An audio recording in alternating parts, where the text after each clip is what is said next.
আমাদের গল্পের নাম লোভ। গল্পের প্রধান চরিত্র রহমান আলী অবসরপ্রাপ্ত সরকারি চাকরিজীবী। গাতি আত্মীয় রোকেয়া, তার পুত্রবধূ এবং নাতি, এছাড়া বৃষ্টি এবং বর্ষণ। টিপু রহমান আলীর ভাতিজা ২৫ বছর আগে পুরানো বাড়ির দায়িত্ব রহমান আলী উপর চাপিয়ে দিয়ে প্রবাসী হয়েছেন। এই বাড়ি এবং বিষয়সম্পদের উপর রোকেয়া এবং তার পরিবারের লোভ থাকার কারণে তারা এই বাড়িতে অবস্থান করছে। যদিও সরল বিশ্বাসে বাড়িতে ঢুকে আর সবার মাথা চিবিয়ে খায় রোকেয়া।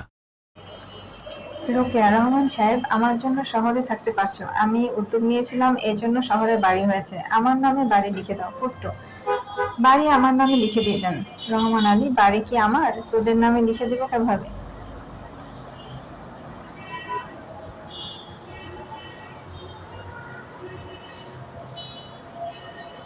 কথোপকথনের এক পর্যায়ে রোকেয়ার পুত্রের ধারালো ছুরির আঘাতে আহত অবস্থায় চিকিৎসাধীন অবস্থায় মারা যায় রহমান আলী। বৃষ্টি দীর্ঘ ৫ বছর পরে বাড়িতে এসেছে। এর আগে যতবার এসেছে ২-১ ঘন্টার মধ্যে থেকে চলে গেছে। এ বাড়ির মা ছাড়া তার কাছে পর মনে হতো, আজ একেবারেই শূন্য মনে হচ্ছে।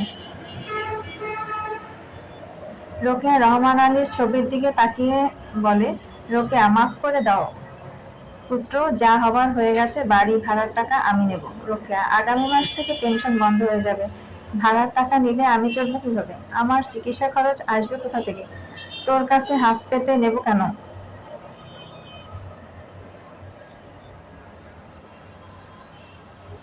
পুত্রবধূ: ডাক্তার ফি দিতে হাতে কিছু থাকে না, অনেক বছর বাঁচলেন, এখন ছেলেকে ফতুর করতে চান কেন? পুত্র: আমার টাকা নেই, বড়জোর সরকারি মেডিকেলে দেখাতে পারি, এর বেশি কিছু পারবো না। আমার বাচ্চাদের কে দেখবে? এসব তাদের। বৃষ্টি একা, সে মরলে খাবে কে? আমি খাবো। বৃষ্টিকে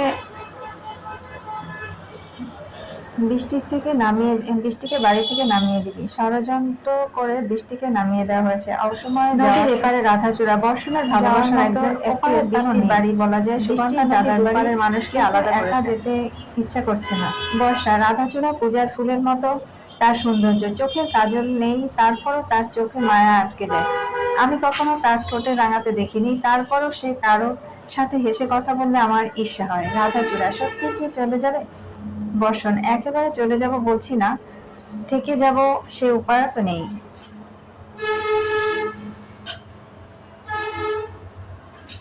রাধাচূড়া: সেই যে এলে, এরপর আর কখনো যাওনি, আজ কেন যেতে চাও? বর্ষণ: আজ বাদে কাল কলকাতা যাচ্ছ, এখানে থেকে যাব কোন মায়ায়?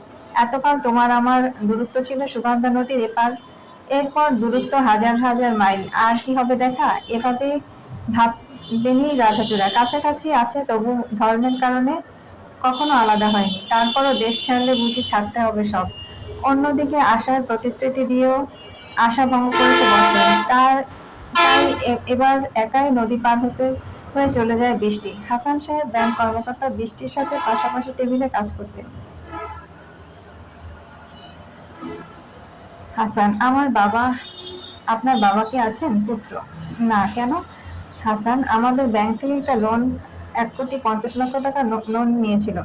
পুত্র: ওনাকে লোন দিয়েছে কে? হাসান: আমি ব্যাংক থেকে লোনের ব্যবস্থা করে দিয়েছি। আপনারা লোন নিয়েছেন, কিস্তি পরিশোধ করছেন না, আপনাদের বাড়ি মর্গে উঠেছে। পুত্র: আপনি লোন দিয়েছেন কেন?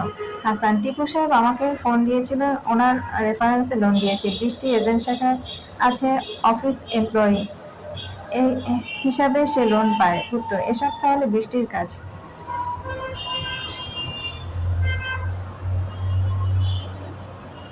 হাসান: আপনারা লোন পরিশোধ করবেন, নয়তো বাড়ি ছেড়ে দিবেন। রহমান আলী মারা যাওয়ার পরে রোকেয়ার চিকিৎসার খরচ চলে না। মরমর অবস্থায় খুশি হয়ে বলে রোকেয়া, রহমান আলী তোর জন্য সোনার ডিম পাড়া হাঁসের মতো ছিল।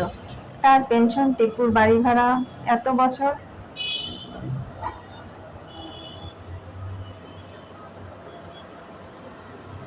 প্রতি মাসে তুলে নিয়েছি।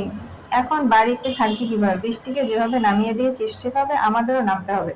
আমার জন্য তার একা চলে যেতে হয়েছে। আমি চেয়েছিলাম বর্ষণ এখানে আসবে না, তার পারিশ্রমিকের মূল্য তোর বউ গলায় পরে ঘুরে বেড়ায়। লোভ করেছি, কোথায় যাব জানি না, আমি মরে গেলে আমাকে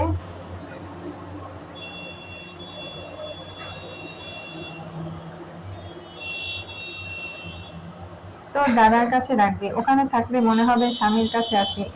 একটি জীবনের অবসান হলো, লোভ, ক্ষমতা আর কিছুই অবশিষ্ট নেই।